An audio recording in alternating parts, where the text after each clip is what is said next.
আউযু বিল্লাহি মিনাশ শাইতানির রাজিম বিসমিল্লাহির রহমানির রহিম। রাসূল সাল্লাল্লাহু আলাইহি ওয়াসাল্লামের একটা হাদিস, ইন্নামাল আমালু বিন্নিয়াত। প্রকৃতপক্ষে সবকিছু নিয়তের উপর নির্ভরশীল। আপনার নিয়তের উপর নির্ভর করে আপনার সফলতা, আপনার দিন ধর্মের বিষয়, ইসলামের বিষয়, প্রত্যেকটা সৎ কাজের বিষয় আপনার নিয়তের উপর নির্ভর করে। আপনার নিয়ত যদি সহি থাকে, আল্লাহ রাব্বুল আলামিন আপনাকে ঠেকাবেন না। 2 নম্বর পয়েন্ট হচ্ছে হাসবুনাল্লাহু ওয়া নি'মাল ওয়াকিল, নি'মাল মাওলা ওয়া নি'মাল নাসির। আপনার তাওয়াক্কুলটা যদি আল্লাহর উপর থাকে, তাহলে আপনার জন্য মহান রব্বুল আলামিনই যথেষ্ট হয়ে যাবেন।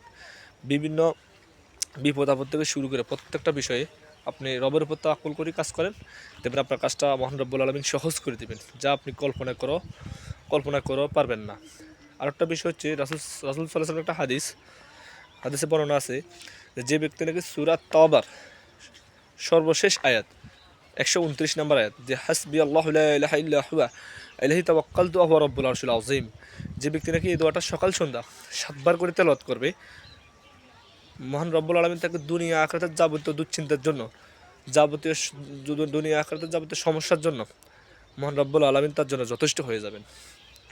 বিষয়টা হচ্ছে এরকম, আপনি যদি প্রতিনিয়ত এই আমলটি করতে পারেন ইনশাল্লাহ, সকালে 7 বার, সন্ধ্যায় 7 বার, যে হাসবি আল্লাহু লা ইলাহা ইল্লা হুয়া আলাইহি তাওয়াক্কালতু ওয়া হুয়া রাব্বুল আরশিল আযীম, আপনার সমস্ত সমস্ত সমস্যার জন্য জীবনের ক্ষেত্রে দুনিয়া এবং আখিরাতে আল্লাহ রাব্বুল আলামিন আপনার জন্য যথেষ্ট হয়ে যাবেন ইনশাআল্লাহ। আমলটা আমরা প্রতিনিয়ত করার চেষ্টা করি ইনশাআল্লাহ।